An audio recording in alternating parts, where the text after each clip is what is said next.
শেখ আহমদুল্লাহ যে অনেক বড় একটা জালিয়াতি করেছেন, ভুল বলেছেন, সেটাই স্পষ্ট। দেখুন, বনু কুরাইজার একটি যুদ্ধ সংগঠিত হয়েছে, যে যুদ্ধে রসুল গণহত্যা চালিয়েছিলেন, রসুলের আদেশে গণহত্যা হয়েছে। সেই যুদ্ধে রসুল স্বয়ং উপস্থিত ছিলেন। সেই যুদ্ধে রসুল পরীক্ষা খনন করেছেন। সেই পরীক্ষা গড়তে একটা বাজারে কাফেরদের 700 থেকে 900 মানুষকে একসঙ্গে জবাই করা হয়েছে রসুলের আদেশে, রসুলের চোখের সামনে। মাত্র একটা যুদ্ধেই নিহতদের সংখ্যা অপর পক্ষের 900 ছাড়িয়ে গেছে। এই সমস্ত নাস্তিকরা দাবি করে থাকে নবীজি সাল্লাল্লাহু আলাইহি ওয়াসাল্লাম বনু কুরাইজায় গণহত্যা চালিয়ে 400 থেকে 900 জন মানুষকে হত্যা করেছে। এটা নবীজি সাল্লাল্লাহু আলাইহি ওয়াসাল্লামের ওপর মিথ্যা আরোপ করা ছাড়া আর কিছুই না। আজকে আমি আপনাদের সামনে কিছু তথ্য এবং প্রেক্ষাপট তুলে ধরবো। এর মাধ্যমে আশা করি এই সকল বিভ্রান্তি দূর হয়ে যাবে ইনশাআল্লাহ। প্রথমে আমাদের দেখতে হবে যে ঘটনাটার পটভূমি কি ছিল। ঘটনার পটভূমি এটা ছিল বনু কুরাইজার বিশ্বাসঘাতকতা। খন্দকের যুদ্ধ চলাকালীন অবস্থায় যখন মুসলমানরা চরম সংকটে দিন অতিবাহিত করছিল, তখন মদিনার মধ্যে অবস্থানরত ইহুদি গোষ্ঠী বনু কুরাইজা মুসলমানদের সাথে থাকা সকল চুক্তিকে তারা ভঙ্গ করে দিয়ে তারা কাফেরদের সাথে গিয়ে হাত মিলায় এবং কাফেরদের সাথে ঐক্যবদ্ধ হয়ে তারা মুসলমানদের ওপর আক্রমণ পরিচালনা করার জন্য একমত হয় এবং আক্রমণ পরিচালনা করার জন্য তারা চক্রান্ত করতে থাকে। এটাই ছিল তাদের চূড়ান্ত পর্যায়ের বিশ্বাসঘাতকতা। এই বিশ্বাসঘাতকতার করার কারণে আল্লাহ তাআলার পক্ষ থেকে তাদের উপর এই শাস্তির বিধানটা নাজিল হয়ে থাকে। আপনি যদি হাফিজ ইবনে কাসির রাহিমাহুল্লাহ আল বেদায়া ওয়ান নেহায়া এটা দেখেন, হাফিজ ইবনে কাসির রাহিমাহুল্লাহ বনু কুরাইজার যুদ্ধের যে ভূমিকাটা এনেছেন, এটার মাধ্যমে স্পষ্ট হয়ে যাবে যে তারা কি পরিমাণ বিশ্বাসঘাতকতা মুসলমানদের সাথে করেছিল। হাফিজ ইবনে কাসির রাহিমাহুল্লাহ আল বেদায়া ওয়ান নেহায়ার 4th খণ্ডের 224 নম্বর পৃষ্ঠার মধ্যে বলেন, ইসলামের দুশমনদের কুফরি রাসূলুল্লাহ সাল্লাল্লাহু আলাইহি ওয়াসাল্লামের সঙ্গে কৃত অঙ্গীকার ভঙ্গ করা এবং খন্দকের যুদ্ধে কাফির দলের সঙ্গে সহযোগিতা সহমর্মিতার শাস্তি স্বরূপ আল্লাহ তাআলা তাদেরকে পরকালের কঠোর শাস্তি ছাড়াও দুনিয়ার জীবনেই মর্মদণ্ড শাস্তিতে নিপতিত করেছেন।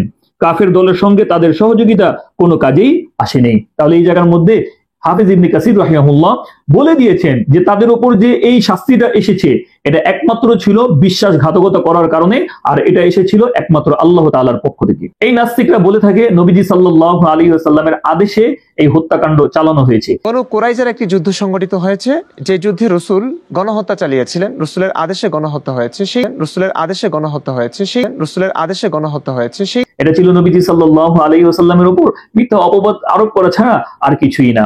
কেননা বনু কুরাইজা এই ইহুদি গোত্রের মিত্র ছিল আউস গোত্র, আর এই গোত্রের নেতা ছিল সাদ বিন মুআজ। বনু কুরাইজা বলল যে আমরা আমাদের মিত্র সাদ বিন মুআজ যে সিদ্ধান্ত আমাদের ব্যাপারে দিবে আমরা সেটাকে মেনে নিব। আপনি যদি আল বেদায়া ওয়ান নেহায়া 4th খণ্ডের 227 নম্বর পৃষ্ঠাটা দেখেন, সেখানে আসছে তারা বলল, হে আবুল কাসিম, তুমি তো কোনোদিন অশ্লীল ভাষী ছিলে না। মুসলমানরা বনু কুরাইজাকে অবরোধ করে রাখেন। অবশেষে তারা হযরত সাদ ইবনে মুআজকে সালিশ মানতে রাজি হলো। তিনি ছিলেন বনু কুরাইজার মিত্র। সাদ ইবনে মুআজ রাদিয়াল্লাহু তাআলা আনহু তাদের ব্যাপারে রায় দেন যে তাদের যুদ্ধক্ষম পুরুষদেরকে হত্যা করা হোক আর নারী এবং শিশুদেরকে বন্দী করা হোক। আয়েশা রাদিয়াল্লাহু তাআলা আনহু প্রমুখ থেকে বিভিন্ন উত্তম সনদে হাদিসটি বর্ণিত হয়েছে। অতএব আমরা বুঝতে পারলাম এখানে হত্যার আদেশ নবীজি সাল্লাল্লাহু আলাইহি ওয়াসাল্লাম দেননি, বরং বনু কুরাইজা যাকে সালিশ মেনেছিল তার সিদ্ধান্তেই এই হত্যাকাণ্ডটা কার্যকর করা হয়। তাছাড়া ইহুদি ইতিহাসবিদ এবং পশ্চিমা অনেক গবেষকরাও এই শাস্তির ন্যায্যতা স্বীকার করেছে। মার্টিন লিংস একজন প্রখ্যাত লেখক ও ইসলামিক স্কলার, তার বই Mohammad is life based on the early sources পৃষ্ঠা 232 লেখেন, Such judgment was no doubt direct mainly against their treachery, but in fact it coincided exactly with Jewish law as regards the treatment of the besieged city. Even if it were innocent of treachery, when the Lord thy God hath delivered it unto thy hands, thou shalt smite every male therein with the edge of the sword. But the women and the little ones and the cattle and all that is in the city, even all thy spoil thereof, shalt thou take unto thyself. Deuteronomy 20:12। সাদের রায় নিঃসন্দেহে প্রধানত তাদের বিশ্বাসঘাতকতার বিরুদ্ধে ছিল, কিন্তু বাস্তবে এটি ইহুদি আইনের সাথে সম্পূর্ণ সামঞ্জস্যপূর্ণ ছিল। এমনকি যদি তারা বিশ্বাসঘাতকতা নাও করত, যখন তোমার প্রভু তোমার হাতে শহরটি সমর্পণ করবেন, তখন তুমি তরবারির ধারে সমস্ত পুরুষকে হত্যা করবে, কিন্তু নারী, শিশু, গবাদি পশু এবং শহরের সব সম্পদ তুমি লুট করে নিবে। দ্বিতীয় বিবরণ 20:12-13। এমনকি 1998 সাল পর্যন্ত মার্কিন যুক্তরাষ্ট্রে রাষ্ট্রদ্রোহের শাস্তি ছিল মৃত্যুদণ্ড। বনু কুরাইজা মুসলিমদের সাথে বিশ্বাসঘাতকতা করেছিল, চুক্তি ভঙ্গ করেছিল, যার শাস্তি 1997 সাল পর্যন্ত মার্কিন যুক্তরাষ্ট্র মৃত্যুদণ্ড ছিল। তাছাড়া ইহুদি আইনও একই শাস্তির নির্দেশ দেয়।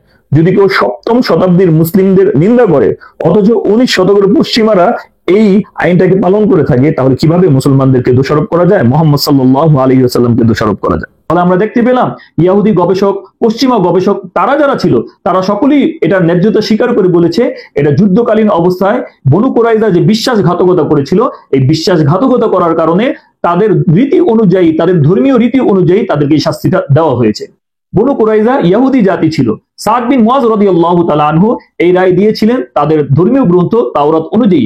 আপনি যদি দেখেন ডিউটেরোনোমি এর 20, 10, 17 অনুচ্ছেদটা যদি দেখেন, সেখানে লেখা আছে যারা বিশ্বাসঘাতকতা করবে তাদেরকে শাস্তি একটাই হতে হবে, তাদের শাস্তি হচ্ছে একমাত্র মৃত্যুদণ্ড। সে সমর্থন আমরা কোরআন থেকে পাই। মুসা আলাইহিস সালাতু ওয়াস সালাম যখন তুর পর্বতে তাওরাত কিতাব আনার জন্য গেল, সামিরি নামক একজন ব্যক্তি বনী ইসরায়েলদেরকে পথভ্রষ্ট করে দিয়ে গরুর বাছুরের উপাসনার কাজে তাদেরকে নিয়োজিত করে দিল। বনী ইসরায়েলরা তারা সকলেই গরুর বাছুরকে উপাসনা করতে থাকে।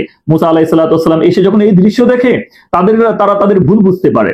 তখন আল্লাহ তাআলার পক্ষ থেকে তাদের তওবা কবুলের সিদ্ধান্ত হয়, যারা এই গরুর বাছুর উপাসনার মধ্যে নিযুক্ত হয়েছে তাদের সকলকে হত্যা করা হবে। তাহলে সেই সিদ্ধান্ত অনুযায়ী তাদের সকলকে হত্যা করা হয়। এর দ্বারাই আমরা বুঝতে পারি যে বনী ইসরায়েলের মধ্যে যে সমস্ত বিধানগুলো ছিল এগুলো অত্যন্ত কঠিন ছিল, এবং তাদের এই বিধান এটাই ছিল বিশ্বাসঘাতকতা যারা করবে তাদের একটাই শাস্তি, তাদেরকে মৃত্যুদণ্ড দিতে হবে। আর তাদের ধর্মীয় গ্রন্থের রীতি অনুযায়ী সাদ বিন মুআজ রাদিয়াল্লাহু তাআলা আনহু তাদের মৃত্যুদণ্ডের নির্দেশ দেন। অনেকেই বলে থাকে যে যুদ্ধের মধ্যে 900 জন মানুষকে হত্যা করা হয়েছে। হাফিজ ইবনে কাসির রাহিমাহুল্লাহ উনি বলেন যে তাদের সংখ্যা ছিল 400 জন। তাছাড়া নারী, শিশু, বৃদ্ধ তাদেরকে কিন্তু হত্যা করা হয়নি। এছাড়া অনেক সাহাবা একরাম অনেক ইহুদিদেরকে এরকম ভাবে নিরাপত্তা দিয়েছিল। নবীজি সাল্লাল্লাহু আলাইহি ওয়াসাল্লাম তাদেরকেও নিরাপত্তা দিয়েছিলেন। বনু কুরাইজা যুদ্ধের সময় মুসলমানদের সাথে বিশ্বাসঘাতকতা করেছিল। আর প্রাচীন রীতিনীতি অনুযায়ী যুদ্ধের সময় যদি কেউ কারোর সাথে বিশ্বাসঘাতকতা করে তাহলে তাদের একটাই শাস্তি, সেটা হচ্ছে মৃত্যুদণ্ড।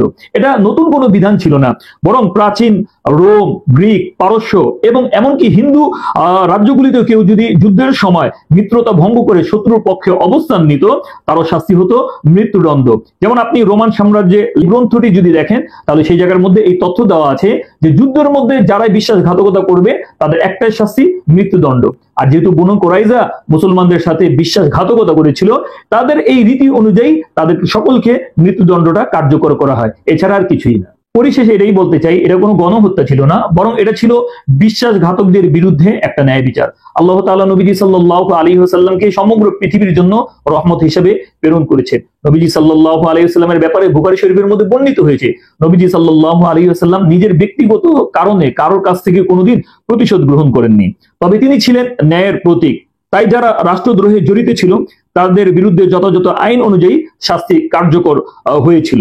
কোনো নিছক প্রতিশোধ হিসাবে এই ধরনের মৃত্যুদণ্ডগুলোকে কার্যকর করা হয়নি। আশা করি ভিডিওটি আপনাদের কাছে ভালো লেগেছে। যদি ভালো লেগে থাকে তাহলে অবশ্যই শেয়ার করার অনুরোধ রইল। আপনাদের যদি কোনো মন্তব্য থাকে তাহলে অবশ্যই কমেন্টে আমাকে জানাতে পারেন।